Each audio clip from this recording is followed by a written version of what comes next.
All right, we're here in Orlando. We're at Slate. This is gonna be awesome. Come on, let's do this.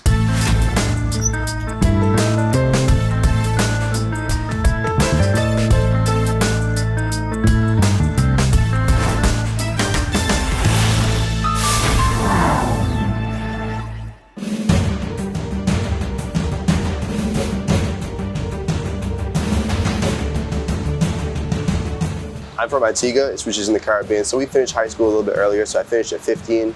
I didn't want to be a lawyer or a doctor, and I didn't want to do IT. So I ended up going into culinary school. We're here now, you know. I fell into this game and never went anywhere else.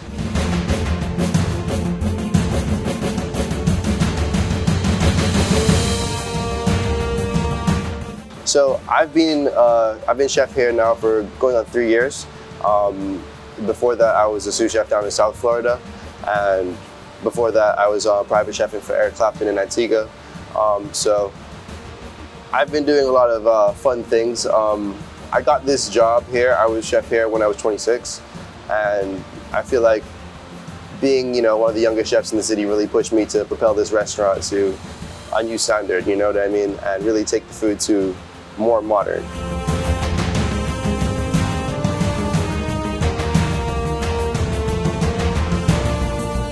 I like to feel like this is my art, you know what I mean? And I express my vision through my art, and my art is my food. So the food really has to stand up to a level of quality and level of thought. You know what I mean? It's not just for nourishment, it's also for an idea, it's for an ideology, you know? It's a lot deeper than just a plate of food. There's a story behind everything that goes on here.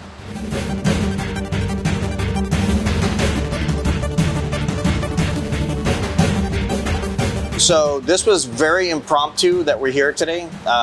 You know, we had, you know, a very good friend of mine, another chef friend of mine, kind of, you know, had to reschedule because of some staffing issues. Of course. And, you know, listen, we're here.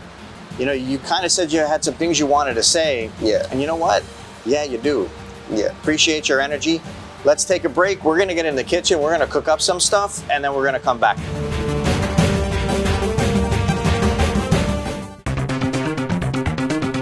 This segment of Walking Talk is brought to you by Don Pablo, Coffee Growers and Roasters. They call me Don Pablo, and 20 years ago, I discovered my passion for great quality coffee. Today, we're roasting excellent quality coffee that's rich, smooth, and very complex. It's a taste that's new in the world.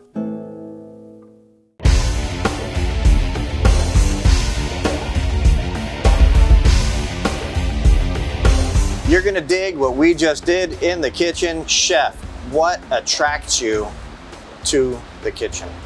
I feel like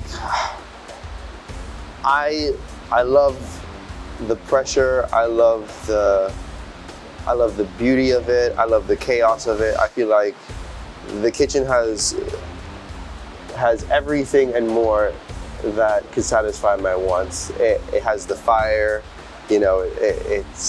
It's hard, but it's so rewarding. I mean, the amount of work we have to go through to make everything happen, you know, is a lot. And I feel like what makes us professional, you know what I mean, is consistency and time. Those are the only two things that make us professional, because anybody can make a great plate of food. You know what I mean? You might be able to make something better than me. That'll be great, you know what I mean? However, what makes us professionals is how often we do the same quality product and how fast we can do it, you know, and that pressure really drives me, you know? What was mealtime at your house growing up like? So mealtime growing up was, I'd like to say, very consistent. You know what I mean? I had an older brother. I'm the youngest. I only had one brother, and my parents were there with us. So it was very, you know, consistent. You know, we had mealtime every night at the same time.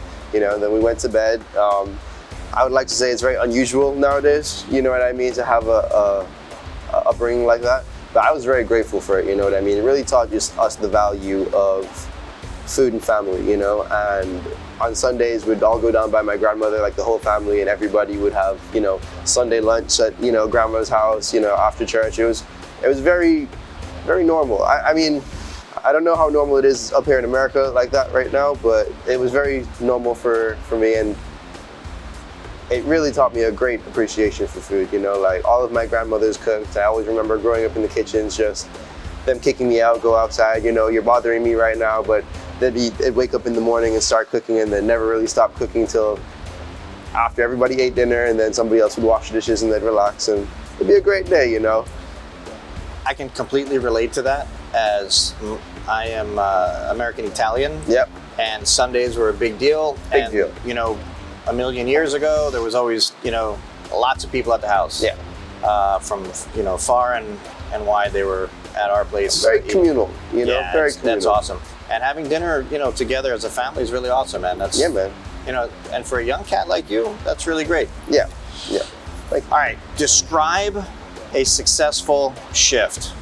I mean, everything's weird today, like the environment, it's crazy. Yeah. Describe what makes a shift successful today. a successful shift.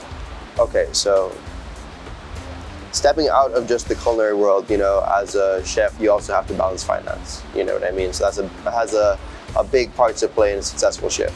Now, a successful shift starts on time, you know, where we have people coming into the restaurant a little bit early. You know what I mean? We have those, you know, early happy hour crowd. We get them out. We get into that real dinner service, and then we end out the night with a little bit of a later night, and then we have good finance to balance that. Now, in the midst of it all, what I'd like to have at a successful shift would be consistent quality plating. You know what I mean? Making sure everything comes out super hot and everything's seasoned appropriately, while still maintaining our menu and one or two specials. You know, like our menu is very much set up for the customers to experience the restaurant, you know, and the specials are more set up for them to experience my ideas. You know, we also have like a chef's table program that we do like custom menus for people and stuff. That's that nice table right there. That's that nice table right there. It's exactly the one. You know, and essentially you submit like a questionnaire, and then we build a menu based around your likes, dislikes, whatever you want essentially, and really get to experience the ideas. So that's kind of where our specials program comes in, you know. So then intro into that. You talked about, you know, what your favorite cuisine is, what your favorite to consume and also to cook. Yeah. But here at Slate, what's your favorite dish here? Ooh, my favorite dish. I would say my favorite dish right now is either our chicken dish or our grouper dish. You know, grouper being a completely opposite spectrum of the chicken, but a grouper dish really speaks to, I would like to say, my culinary sensibilities. You know what I mean? Where we have something seasonal, we have a bok choy on there. You know, we're using the bok choy in two ways. We're using the bases, and then we're using the leaves as well. You know, playing with humble ingredients like carrots and potatoes, but we're also using purple potatoes. You know, give some unique qualities to it. You know, playing with the textures, and we have the grouper itself that's been marinated with a little bit of jerk, and then we have a plantain chip on top, and then another carrot puree. So the carrots are echoed in two ways, you know, the bok choy is echoed in two ways, and then the grouper is very Caribbean in essence. You know what I mean? We get local Florida groupers, and they're fantastic. And so we want to really play on what we have around us, you know. And then the chicken is just a labor of love, I would like to say. You know, we get the whole chickens in, and then we break it down. All the legs we dry cure and then confit. So we dry cure them for 2 days, and then we confit them in a fat that we consistently recycle, so it has a lot of flavor. And then the breasts get brined for the same 2 days, and then they get sous vide. So after they get sous vide, we pan sear them and then baste them in a little bit of butter. The legs get dropped into the deep fryer, get crispy, and then we remove the bones to order. So there's no bones in the leg, it's just super tender, crispy meat, and then we serve it with a little bordelaise sauce and asparagus hash. That sounds awesome. That's like crispy outside, juicy inside. Everything you want. You know what it is. Stop it. You're killing me.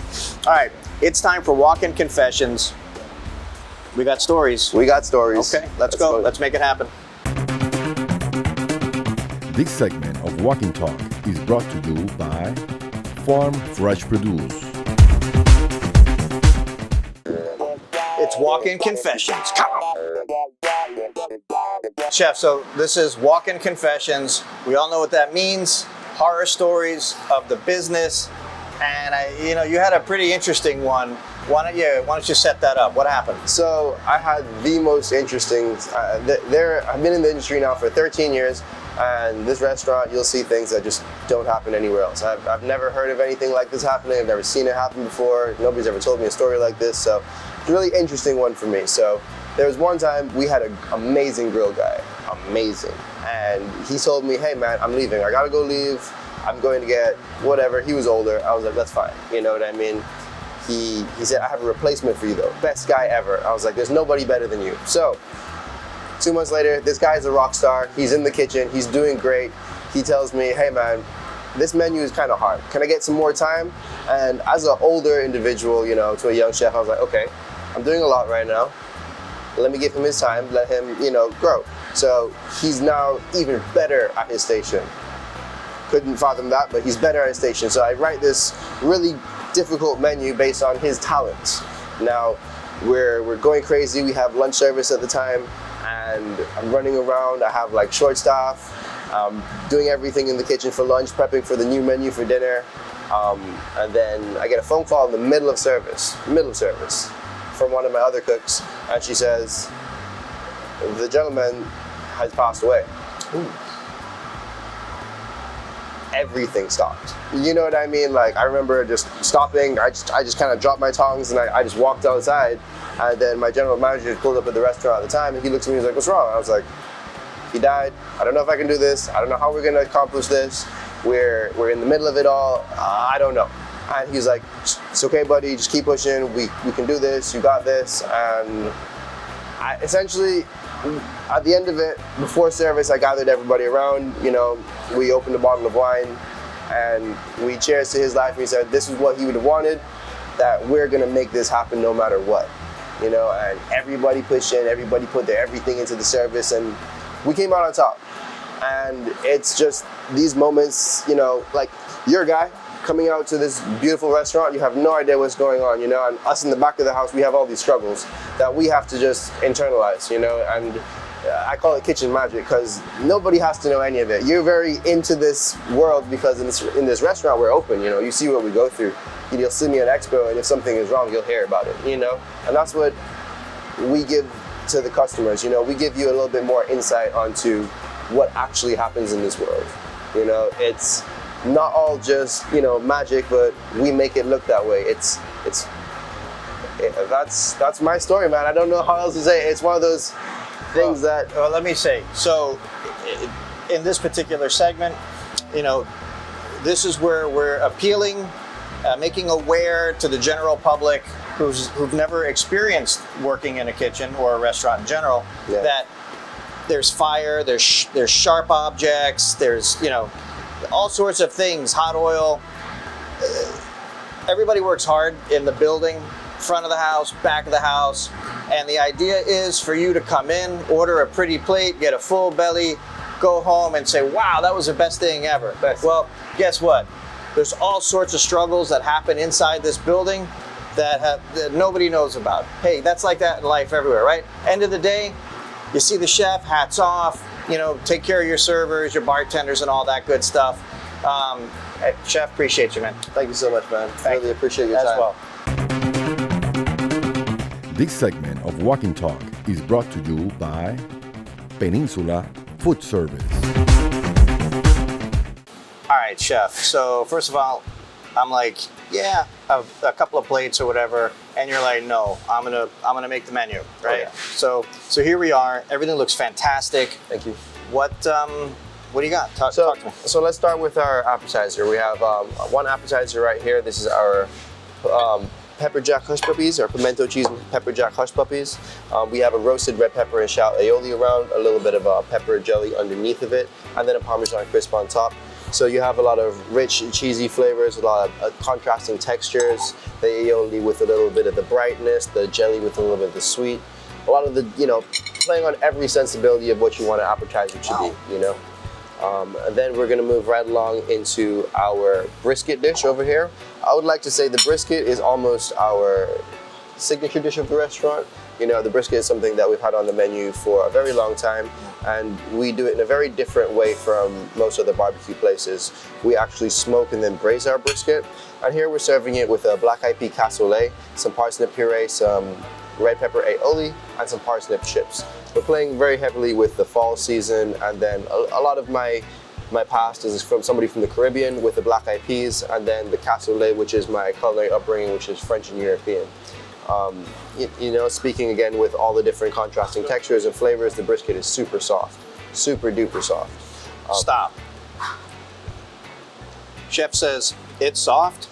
Oh my God, it's fantastic, incredible. Please, I didn't mean to cut you, man. No, please. I mean, this is what we want. We want the excitement. You know, this is what we do this for. It's not the same things you can just go out anywhere else and get. You know, we're a standalone scratch kitchen. We do everything here with love. You know, and that really shows in the quality of our products.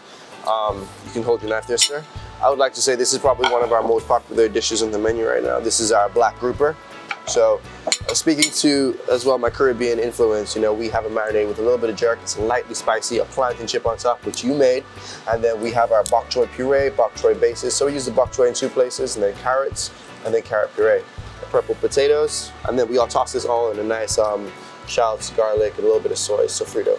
And you know, I'm noticing you have beautiful microgreens, and those are Cahaba Club, right? So Cahaba Club, me and Cahaba Club go way back. Marvin is one of my close friends. We do great business, and when I came into this restaurant, I like to say, you know, I do business the old school way. I do, you know, you take care of me, I take care of you, and that's how we do business. Marvin takes care of me every time. If there's ever an issue, completely takes care of me. I mean, we went out to his farm with some of my cooks. We gave him a grand tour, and we had a lot of fun. You know, Marvin's a great guy. I love, this is how I do business. Yeah. Love Marvin. I know you're watching. Love Marvin. No, you're watching. Yeah. He is, and this is fantastic, by the way. Please, please. All right, moving right along. Okay, we have our pork chop. Now, you know, you've had a lot of really nice pork chops. It's a Cheshire Farm pork chop out of North Carolina. So we have our basil chips here, a little bit of au poivre sauce, which is like a mustard type demi, a confit sweet potato with a lot of fall flavors. So we have craisins on here. We have spiced pecans, some orange segments, some marshmallows, some crispy golden beets. And then the confit potato itself is confit in butter and shallots and garlic and herbs. Just beautiful cooking on beautiful cooking on beautiful cooking. All right, moving right along. Oh, get a bite. I want to see that bite. I want to see the bite. You got to get all of it. Money shot. Oh, like a pizza. There you go. Oh yeah. The textures, flavors. Oh my God. You weren't expecting that. The orange really gives you that burst of citrus. It's fantastic. No, I wasn't. Really, swear to God. I saw it on your face. You're like, wait, whoa. Love it. Beautiful. And last but not least. I have to save some of that for Willie. Please, Willie, you're getting some of all of this. Willie never gets to eat. Oh no, man. We have food for We gotta take care of Willie. So now we have our chicken. Now this is our labor of love, and because you took those bones out. We took the bones out. The legs and breasts are both in the restaurant before we cook it. Oh, can you hear that? I don't know if they can hear that, but you can hear that. That's the crispiness. That's it right there. Wow. So the breasts we brined and then sous vide. We brined them for 2 days before we sous vide them. The legs we dry cured and then quickly hit in the fryer just to make them super crispy.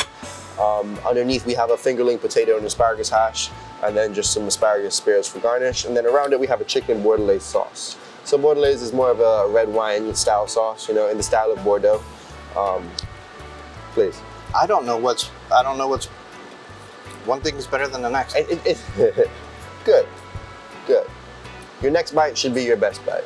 That's my philosophy. My actual philosophy is 1 + 1 makes 3. So that's if you think about a very simple explanation for that would be like garlic is amazing, butter is amazing, but then you put garlic and butter together, it's oh my gosh. You know what I mean? 1 + 1 makes 3. You know, the outcome is better than both of the individuals. We're gonna make a T-shirt that says 1 + 1 makes 3. Yeah. I love it. Let's go. My God. So, Chef. Wait. I mean, I don't know what to say. Number one, thank you. You're welcome. Because this was all done short notice today. You came through in the clutch for us, and frankly, This was fantastic. What a surprise. Your restaurant is beautiful. Your food, even more beautiful. And at the end of the day, you're fantastic. And I appreciate I really sincerely appreciate. Thank you so much, sir. I really appreciate it, man. We kind of took over the restaurant here, Please. and Please. You know, I'm out here to take over the world. So if you take over the restaurant for a little bit, I'm good with that. You know, it's us against the world, baby. that's it. That's it. Catch us on the next round. I'm gonna do some social media and kind of put out where we're going next. Appreciate the follows, the likes, the whole shebang there. Chef, thank you very much. Thank you so much, man. Thank you for your time. Yep. All right. Have a good day, guys.